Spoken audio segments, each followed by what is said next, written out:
My gosh, episode 5 of Alya sometimes hides her feelings in Russian. What a fantastic episode. Nice little mixture of comedy. I just love Kuz and Yuki. Like their chemistry is so freaking gold. Like Yuki is such a dork. And I like how in this episode they kind of explain why she's such a dork. Like, I have to be prim and proper here. I have to be prim and proper here. When I'm in your house, I want to have fun. Spoil me. And it's like, it so kind of plays into why she's why the levels of dorkness is so ramped up. This girl doesn't get a moment to actually be who she wants to be. And yes, really good episode for all the spices. We got a nice little walk-in scene for Yuki. And yes, apparently unlocking yet another, I can't use that word, taste choice in likes, which is armpits. We had feet, we have thighs, we have socks, everything. Let's get armpits in there too. And it feels like the harem itself is just in full effect. Like we got some Masha scenes going on. We got some Alya scenes. She's conflicted whether she's in love or not. And yes, Yuki's not giving up. Apparently the sister route is not over yet, which technically is explained. There seems to be an actual story reason why Yuki is not that it's putting that she's in love with Kuz, but that she wants to help him in some way. I think that's really, really cool, despite the fact that, yes, a lot of us out there want the Yuki route. We're all Team Yuki here, right? Opening up the episode, we get the scene where Kuz is walking home after his whole conversation with Alya. And this is a very telling scene because it is starting to unravel some sort of issue that Kuz has, which we've been kind of hinting at over time. The idea that it does seem like he has some sort of trauma with his own parents. But yes, it's unraveling here. We have Alya just confessed to me, and he's like, wait, so she actually likes me? She hasn't just been teasing me the whole time. She actually might like me. But this immediately makes him recall his parents and how he thinks love itself is flimsy. It's an unreliable emotion. So this is probably going to be his biggest issue going forward. And even Yuki later on sort of hints at the same time. It's a waste of time even thinking about this situation because love is unreliable. But additionally, yes, he made this promise to support Alya, and he doesn't think he's good enough, which this is finally we're getting some sort of sign as to why this guy is so against the idea of doing the student council stuff. He did it with his sister at some point, and he doesn't want to do it now. And that seems to be in that he doesn't think he's very reliable himself. This is the guy that ran away and left Yuki to carry on the So family name. So yes, back here, his family split apart, and he decided to go with his father, left his sister behind to be with the mother. And yeah, it gave us little brief shots of a very fancy looking house. So it seems to be implying here that the So family name, or at least that maybe has some sort of past. The family itself is a very reputable past that probably has a lot of money. And Yuki was left with them because she would get better care, but it does seem like that is also a responsibility that is now on her shoulders, which would make sense why she's so prim and proper when she's in public, when she's in school, when she's at home. She mentions later, when I'm at home and in school, I don't get to be fun. I don't get to be ramped up with emotion. I have to be Miss So. I have to be the prim and proper girl. And it seems like that is a responsibility that he kind of regrets that he placed upon his sister, despite the fact that he wanted to be his father. So yeah, interesting stuff to kind of start picking into, and I'm sure eventually here we're going to get probably into that in more details. But no, that's when we get the walk-in scene at home. He comes home, Yuki's there, walks through the door. Well, at first he thinks that Yuki is there because she probably plotted all this stuff for him to join the student council. So he's like, she's probably here to ask me to be her running mate. And sure enough, he opens the door and she's there in the bathroom. I just thought about it. We've been living together for a long time, and you've never had the cutscene where you walk in on your sister naked. So I wanted to give it to you. I wanted to thank you and repay you by doing this for you.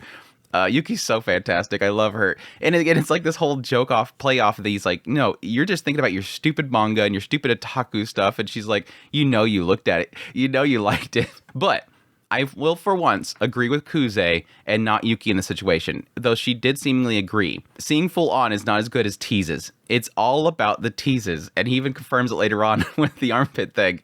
It's all about the teases. You can't just take it all off. You got to tease it. I fully agree. It's much more sexy. But yeah, this whole segment right here is so freaking good. I just love their chemistry together. The whole scene inside the bedroom. Oh yeah, by the way, I'm running with Alya. Oh my gosh, she's taken it away from me. She's left with you. You're into her E cup. Citation needed. You don't like my C cup.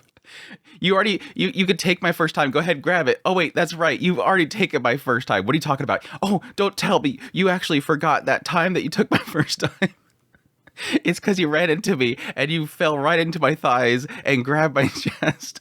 It's just so good. I love the teasing between the two of them. The chemistry is just chef kiss. Like, their chemistry is so freaking good. But no, this kind of shifts really quickly into a serious moment here where we are getting a little insight into what happened to Yuki. Because yes, there's the whole illness thing. And yeah, me, like many other anime fans, are probably going, oh crap, we have a sick girl. We have a sick girl. What is her death-causing illness going to be? Is it going to be some unknown thing that nobody has a cure for? It's asthma. And it does imply here that she hasn't been bad in a long time. Like, she's gotten better, but it's still, yes, we can all say that that's a really bad flag. I hope they don't have some tragic Yuki moment where she suddenly dies because her asthma flares up again and she dies.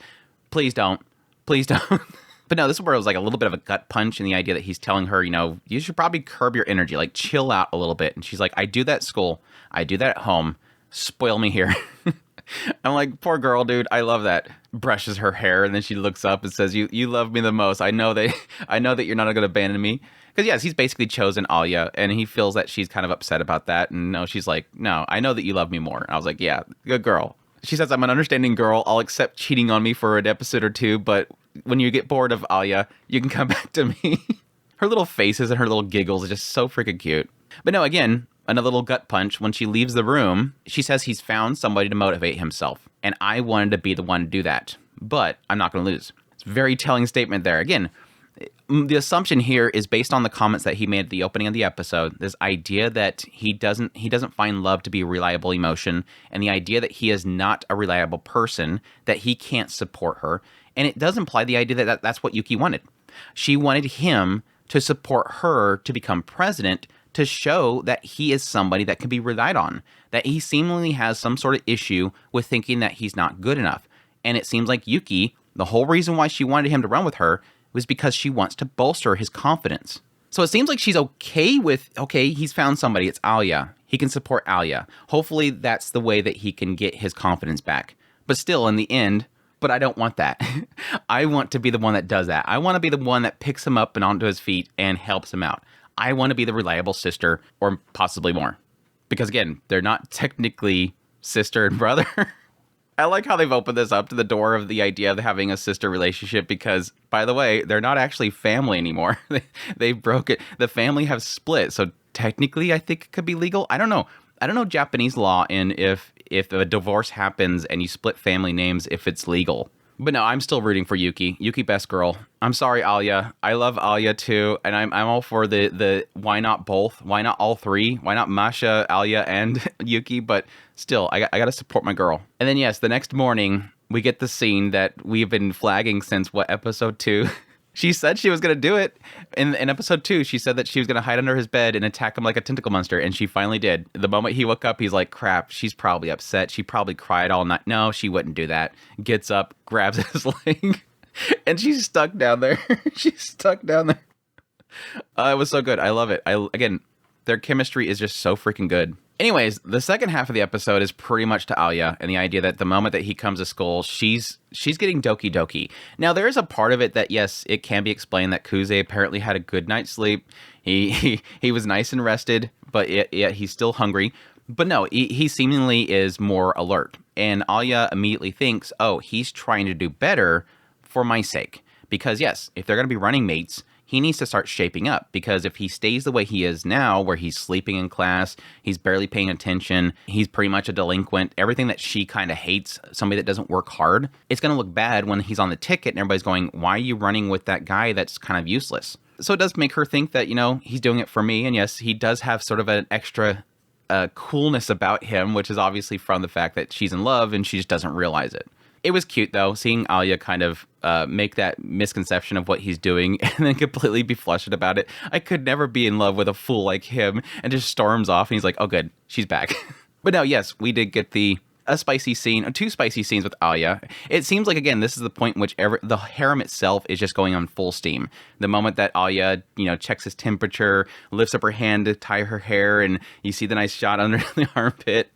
And then later on when she's drinking out of the fountain, and he's just getting like, holy crap, I just have a new love for gym clothes. Masha comes up and dries his hair off, and he gets a nice shot of her chest. Again, it's like, okay, yeah, we're going full steam. It was like a few episodes of no ecchi or anything like that. And so it was nice to kind of come back to this episode and kind of get back into that goofy shenanigans. Having a character that's not constantly freaking out and screaming in his head because he's seen something that's attractive. It's very refreshing. But yeah, this is our first sign that Masha's not giving up. Like, she walked up there and she was very kind of lovey-dovey on him and helping him out. And sure enough, Alya is just kind of super jealous about it and running off with him. It does seem like Masha, true to her word, and it seems like Alya is responding to that. Because, again, Masha told Alya, if you don't snatch him up, somebody else is. And this is kind of a sign of her kind of teasing that I'm going to do that. And Alya's like, nope, and runs off with him. Yeah, he sees Alya and he's like, wait, so this is E-Cup? Wait, no.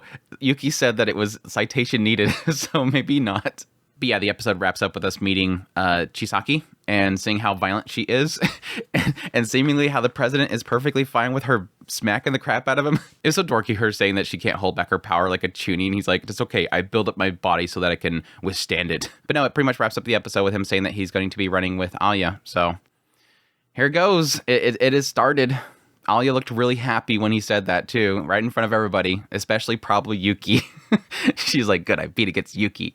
It was super good. I love this episode. Like, everything about this episode was fantastic. Nice mixture, great chemistry between Kuz and Yuki as always. I absolutely adore the two of them, and their shenanigans. It kind of reminds me of other shows like Snafu and stuff like that. I just love their chemistry. And yeah, we had the ED. I think it was from Angel Next Door, Spoils Me Rotten. I never finished that show, but I'll take people's word for it. I mean, I did a quick search from Google, and it seemed like that was what came up. So there you go, fans of Angel Next Door, Spoils Me Rotten. Anyhow, that's my thoughts on episode 5. Hope you guys enjoyed this video. As always, if you did, hit that like button down below. Comment, let me know about the episode. Are you still on Team Yuki? Have you never been on Team Yuki? If you're not, then shame on you. Additionally, if you're new here, make sure to subscribe before you leave. If you like this content and you want to support the channel more, I have links in the description below. Greatly appreciate what it does, and y'all take care.